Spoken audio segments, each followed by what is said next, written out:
Hello, नमस्कार. सर्वांना श्री येडेश्वरी आणि श्री स्वामी समर्थ. तर तुम्हा सर्वांचं स्वागत आहे आजच्या आपल्या नवीन व्हिडिओमध्ये. तर आजचा व्हिडिओ करण्याचं खूप खास कारण आहे, कारण मी उद्याच्याला चाललेली आहे देवदर्शनासाठी आणि कोल्हापूरच्या अंबाबाईचं दर्शन घ्यावं. आणि ही माझी खरंच खूप खूप दिवसाची इच्छा आहे आणि त्या माझी इच्छा झालेली आहे की आता आपण जावं कोल्हापूरच्या अंबाबाईचं दर्शन घेण्यासाठी. काही खास कारण नाहीये, परंतु खूप दिवसापासून माझं चाललेलं आहे की देवीला जावं आणि तिचं डोळे भरून दर्शन घेऊन यावं. तर मग म्हटलं आता कोल्हापूरच्या अंबाबाईला जाणारच आहोत, ठरलेलं आहे सर्व. तर म्हटलं मग आपल्या कुलदेवीला पण जाऊन यावं. तर मग मी ठरवलं की येडेश्वरी देवी आई आणि तुळजापूरची भवानी आई आणि कोल्हापूरची अंबाबाई असं दर्शन घेऊन यावं. तर आणि या तिन्ही देवींच्या मी ओटी भराव्यात. तर त्यासाठी मी देवींसाठी साड्या पण घेऊन आलेल्या आहे. तर त्या नऊवारी साड्या कशा आहेत चला मी तुम्हाला दाखवते.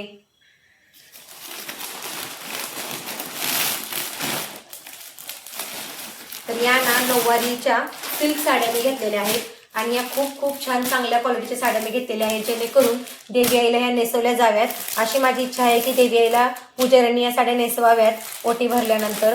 तर या 3 साड्या मी ना 3 देवींसाठी घेतलेल्या आहेत. तर ही साडी मी माझ्या कुलदेवी आई येडेश्वरीसाठी घेतलेली आहे.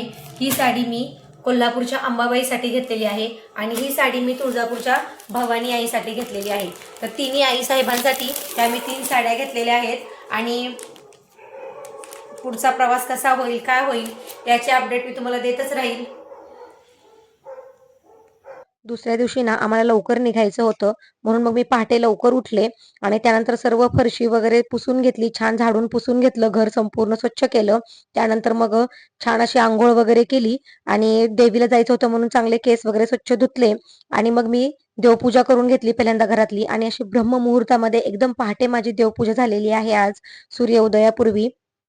तर कुठेही जायचं म्हटलं ना, तर मला तर ना असं देवपूजा केल्याशिवाय घराच्या बाहेर अजिबात पडू वाटत नाही आणि देवदर्शनासाठी जायचं आहे म्हटल्यावरती तर आपल्या घरातील देवांची पूजा करूनच आपण बाहेर पडायचं. तर माझं तर असाच अट्टहास असतो, की मी सर्व घरातून उरकून जाऊ. तर जेवढं उरकता येईल ना, तेवढं मी लवकर उठून उरकायचा प्रयत्न करत असते. खरं तर मला त्या दिवशी पहाटे 3:30ला किंवा 4ला उठायचं होतं, तरीही मी पहाटे 5ला उठले आणि देवपूजा वगैरे करून घेतली. तर अशी सर्व देवांची मी रोजची नित्यपूजा करून घेतली. सर्व वस्त्र वगैरे देवांचं ते चेंज केलं आणि मी ना मंगल कलशातील पाणी दररोज चेंज करते. तर सर्व असं स्वच्छ पुसून वगैरे छान अशी आपली नित्य देवपूजा मी केलेली आहे. आणि कुठेही जायचं जरी असलं ना, तरी मी माझी ना रोजची देवपूजा ही एकदम व्यवस्थितच करून जाते. कारण देवपूजा मला असं एकदम घाईमध्ये करायला नाही जमत. देवपूजेला ना मला देवांना असा संपूर्ण वेळ देऊन एकदम व्यवस्थितच देवपूजा करायला आवडते. अशी घाईघाईमध्ये देवपूजा झाली ना, मग माझ्या मनालाच चांगलं वाटत नाही दिवसभर. पण देवपूजा जर माझी सकाळी अशी सुंदर एकदम छान मनासारखी झाली ना, तर माझा दिवस एकदम संपूर्ण प्रसन्न जातो आणि घरातील वातावरण पण बघा असं सकाळ-सकाळी देवपूजा झाली की किती छान वाटतं. आणि आता आपण गावाला जाणार आहोत म्हटल्यावरती अशी देवांची पूजा अर्चना करून देवांना प्रार्थना करून निघालो ना, तर आपला प्रवासही एकदम सुखमय आणि छान होतो आणि देव तर प्रत्येक ठिकाणी आपल्या सोबतच असतात आणि आम्ही तर देवदर्शनासाठीच निघालेलो आहोत. तर कुठेही जायचं म्हटलं, की मग आपण असं लवकर उठून आपल्या देवांची पहिली पूजा अर्चना करायला हवी, असं मला तरी वाटतं.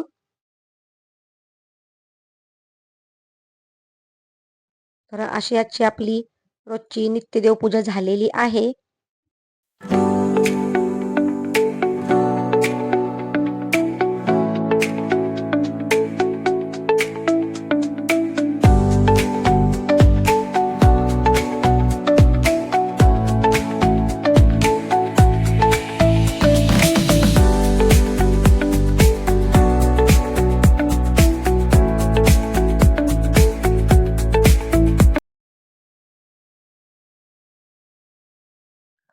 रोजची देवपूजा करायला मला किमान 1 तास तरी लागतो.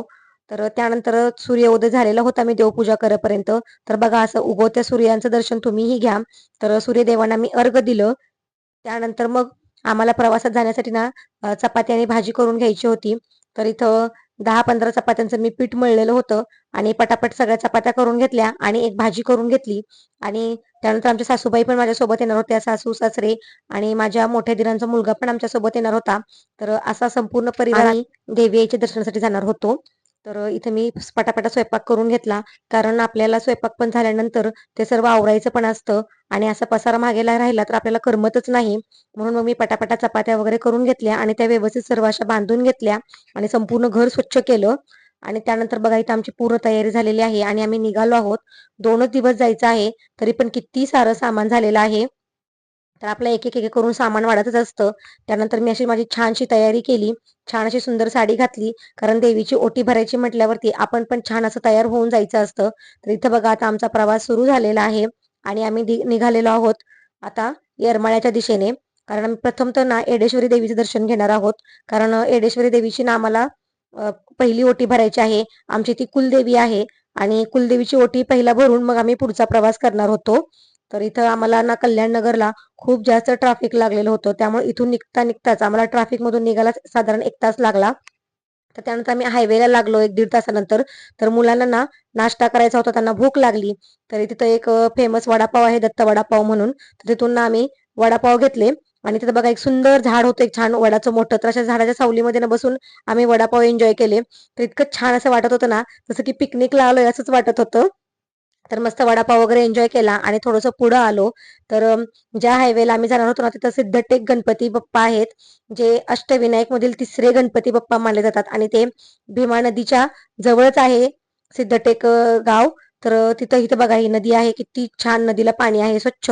कारण भीमा नदी असं स्वच्छ बघणं ना खरं तर एक योगायोगच म्हणायला लागेल. कारण पंढरपुरामध्ये तर इतकी घाण केलेली असते ना नदी. खरं आपल्या ह्या नद्या वगैरे स्वच्छ ठेवायचं आपलीच जबाबदारी आहे. आपण काहीही नदीत फेकू नये असं मला तरी वाटतं. तर इथं बघा किती छान निर्मळ स्वच्छ पाणी आहे. तर मला इतकं छान वाटत होतं ना हे अशी वाहती झुळझुळ वाहणारी नदी पाहून. तर असं मस्त आम्ही थोडा उशीर इथं थांबलो. कारण नदी वगैरे बघायला छान वाटतं असं मला पाणी वगैरे निसर्गरम्य वातावरण बघायला. आणि त्यानंतर मग आम्ही गणपती बाप्पाच्या दर्शनाला गेलो. तर हे सिद्धटेक सिद्धिविनायक गणपती बाप्पा अष्टविनायक मधील तिसरे गणपती बाप्पा मानले जातात. आणि जाता जाता प्रथमतः योगायोगाने आमचं प्रथमतः गणपती बाप्पापासूनच सुरुवात झाली. गणपती बाप्पाचं दर्शन झालं. तर इथं मग आम्ही गणपती बाप्पाचं दर्शन घेण्यासाठी थांबलो. काहीच गर्दी नव्हती. त्यामुळे दर्शन पण खूप छान झालं आणि गणपती बाप्पांसाठी मी तर दुर्वा आणि बाप्पांचा आवडता नैवेद्य मोदक घेतलेले होते आणि त्यानंतर हे सर्व घेऊन आम्ही रांगेमध्ये लागलो. तर थोडेच लोक होते त्यामुळे जास्त काही लांब रांग नव्हती. उगाच 2 मिनिटातच दर्शन झालेलं होतं आमचं.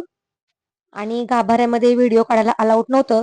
त्यामुळं मग मी काय तिथलं शूट नाही केलं आणि असा आमचा प्रवास विघ्नहर्त्याच्या दर्शनापासून सुरू झाला आणि बाप्पांचा आशीर्वाद घेऊन आम्ही पुढच्या प्रवासाला सुरुवात केली आणि पुढचा प्रवास हा आमचा येडेश्वरी देवीचा आणि तुळजापूरचा होता.